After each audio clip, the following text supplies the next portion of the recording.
Good afternoon, everybody, and a very warm welcome from the Broadfield Stadium, where we're about 90 minutes away from this afternoon's Sky Bet League 2 action, where Crawley Town are facing Wrexham, up from the National League last season and sitting in 8th or 9th place currently in the League 2 table. It's going to be a tough afternoon for Crawley Town. As per usual, I'm joined on match commentary from 10 to 3 this afternoon on iFollow, and for this preview this afternoon by Tony Vesey. And also, special guest is coming in with us from the Crawley Observer and Sussex World as well. I'm delighted to welcome Mark Dunsford. Mark, thanks for taking the time to join us this afternoon. No problem, thanks for having us. Tony, thanks for coming in as always as well. Let's start by discussing last week then. It looked like a comfortable victory in the end, 3-0 against Sutton United, but I think it's fair to say Crawley rode their luck a wee bit. Sutton had the 2 goals ruled out in the first half. It could have changed things for them. But then Crawley sort of pressed home the advantage in the second half, and I think once they got the second and then the third, there was no looking back. But I think anybody would admit it probably wasn't the greatest performance we've seen this season, but Crawley got the job done. Yeah, I think for the first 15 minutes we controlled the game, got our noses in front, and then sort of came back into the game, and we dominated most of the first half, and there onwards played their way rather than we dominated by our possession game.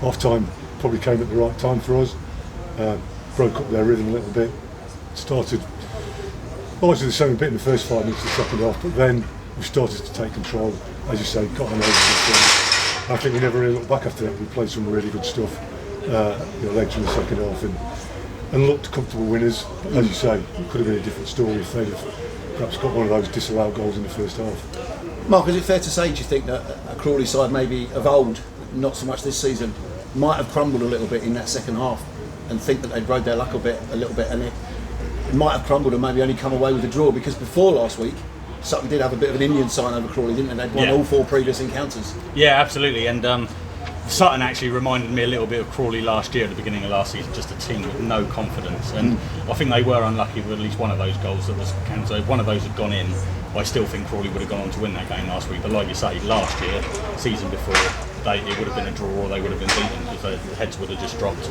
But Scotland's getting a song out of these players, isn't he? And I think even if they had equalised Sutton in that period where they did play really well, I think Crawley would have still gone on to win. Crawley are looking Tony's day for a 4th consecutive home win, which I'm led to believe hasn't happened for about 18 months or so. It's not going to be easy. We know there's entertainment going to be here this afternoon because we know the goals that Wrexham score, we know the potential they've got to score goals. We know they're also a little bit fallible at the back as well, and they're liable to concede some goals. So I don't think we'll get, commentators curse now, I don't think we'll get a goalless draw this afternoon. But it's going to be entertaining. It's a sellout for the home fans. No doubt Wrexham will pack the away end. And we speak so many times, don't we, in commentary about the home form being vital. Yeah, always. And that score plenty of goals, concede too many. That sounds a familiar story. Similar to that, win 3-2, a few 3-2s this year, 4-1s. So, as you say, it's unlikely to be a 0-0, and the crowd's going to play a big part. It's a sellout, which is fantastic for the club from a financial point of view. And I think we've got to be really disciplined today. We've got to really keep possession, not give them the opportunities that clearly they find their way to convert. It's going to be a really tough afternoon.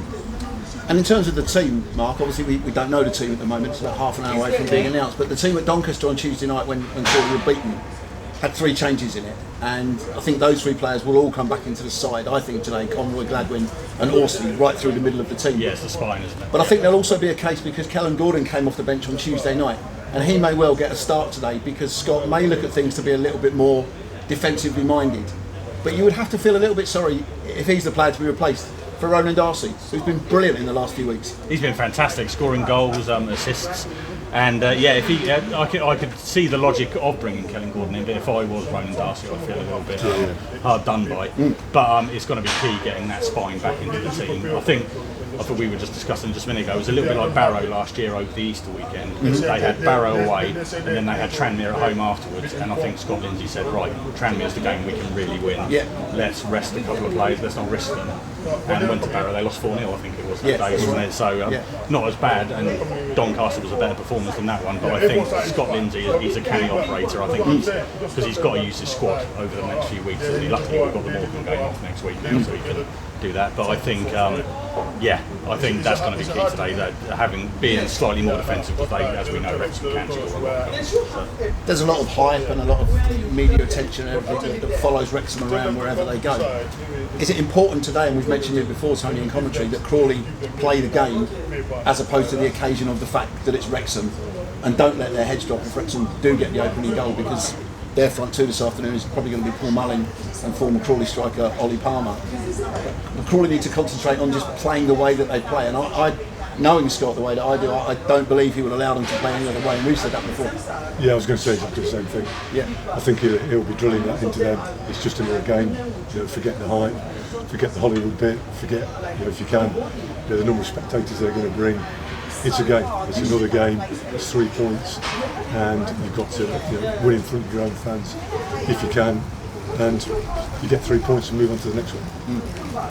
Let's talk about Scott though, Mark, because you speak to him every Thursday at the press conference, and there was a little bit of the managerial merry-go-round in League Two on Thursday with Gillingham parting company with Neil Harris, a bit surprisingly. Yeah.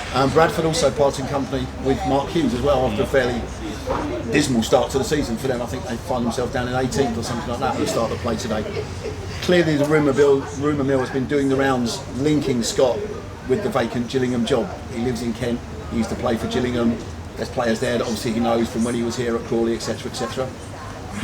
How do you feel he's taking all that? Is there any truth in any of the rumours? Scott is clearly outwardly going to say, I want to stay here and finish the job that I've started. Do you get the feeling that's true? I think that is true, and because if you look at it, the player, you said that they've got players at Gillingham that he had here that he knows. The players I don't think Scott Lindsay wanted here, so why would he go there? Right. I mean, the panic I saw on Twitter on Thursday when he was, from all the fans and that, and it's rightly so, because why would you want to lose Scott Lindsay at this point? Yeah. And I honestly think because it happened, Neil Harris I think got sacked about 2 hours before the press conference. I turned up at the press conference and I looked at the betting odds and he wasn't even in the list. Literally the moment Scott Lindsay turned up, he was suddenly 2-1 favourite. Obviously somebody had put a bet on or whatever. And I said to him, I'm going to ask you about this, and he was like, what?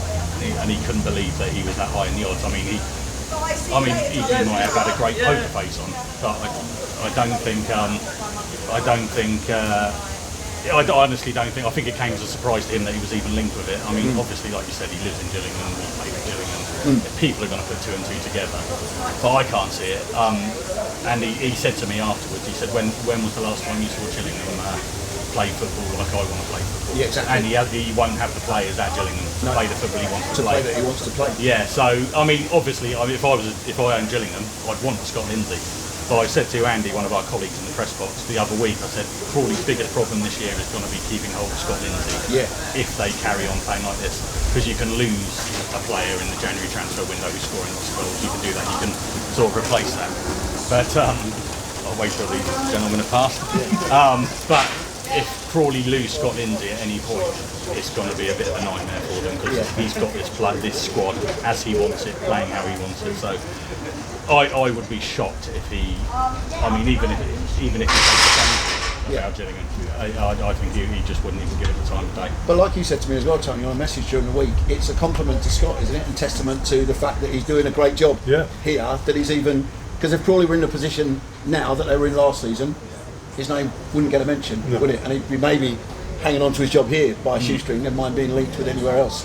But it's testament to the job that he's done, and that Crawley, even after defeat on Tuesday, still find themselves 5th in the table. Yeah, I think out of those 2 jobs that are available, Bradford would be the more attractive one of the 2, regardless of where you live or whatever. It's an ex-Premier League club, big stadium, get plenty of crowds still. So if you were going to go for one or the other, Bradford would be certainly the one that I would consider over Gillingham, certainly. But he's done such a good job here, and as you say, Mark, he's got the players in, he's moulded the squad. There's obviously been a tremendous amount of work on the training ground in the summer to play the way we are. The squad, we saw with the Charlton game, second string, if you want to call them that, can play exactly the same way, play with as much confidence, with and without the ball. So I couldn't see him going on with that. We'll all keep our fingers crossed, and there'll be thousands of Crawley fans here this afternoon that are obviously keeping their fingers crossed as well, because we've also seen the affinity that he's built up with the fans, Yeah. which is something he said he didn't have in his previous job. Yes. And you see every time that Crawley win, he goes across, he gives it the big old fist bump, doesn't he, to the crowd. It's a great moment every time. He absolutely loves it, and I would be completely shocked and really disappointed if Scott were to make that move. Yeah. Got a couple of questions for you, which I did message you about this morning, so I'm not putting you on the spot. But we'll look at these now, and then we'll revisit when we come back together in November. Don't know whether that first game will be home or away, because it'll be the FA Cup the first Saturday in November. So we'll have to see where we are. Just give me a prediction on what you think the score's going to be today, Mark. I'm going to do 4-2 Crawley. I think there's going to be goals. Okay. And I reckon it'll get back to 2-2. It'll be 2-2 at one point, and then Crawley will do what they've done in the second half of a lot of games this season, just really punish them in the second half. Excellent. Tony? Yeah, I'm going 3-2, more or less than Mark. Okay. I think it'll be really tight. From a goal point of view, it won't be tight, it will be a 0-0, I'll say that for sure. As I say, commentators' curse. Yeah. I think it'll be a really entertaining game, it'll be end to end. Yeah. And as I said, I think earlier, we've just got to make sure we keep the ball as long as we possibly can. Yeah. They'll punish us if we turn it over too easily. Yeah. Okay. I'm going to say 3-2 as well. I think because there will be goals. You know, we've worked out the averages. I've looked at the average per side. I know, Mark, you've looked at an average overall goals between 3.8 goals, I think, in every game involving Crawley and Wrexham. That's the average. That's the stat, you see. I might even throw that in the commentary this afternoon, Mark. But so 4-2, 3-2, 3-2. Okay, my next question then is, now that Morecambe's been called off next week, there are 4 league games to play in October. So today, a couple of weeks' time against Crewe, then Walsall on a Tuesday night away, and Forest Green away on the final Saturday of October. 12 points up for grabs. How many points will Crawley get in October? I'm going to go 8. They're going to win both their home games and draw both away, I think. Okay. I'm 10 I think is realistic, but I think, or hopeful should I say. But Okay. I'm going to go 8 points and they'll be top of the league by the end of October. Okay, well, okay, brilliant. Tony? I'm a bit less optimistic. I'm going to go 7. Today's a tough game. I think at 4 games on average, you probably lose 1. Okay. We've got 2 tough games. Thankfully, both at home, Wrexham and Crawley. Yeah. Then we've got a Walsall on Tuesday night. We've seen this week that potentially can't play perhaps first choice 11 with a midweek game. Two games in a week with Conroy and Gladwin and Walsall not playing. So I think the Walsall game might be a little bit tricky. And then Forest Green Rovers away.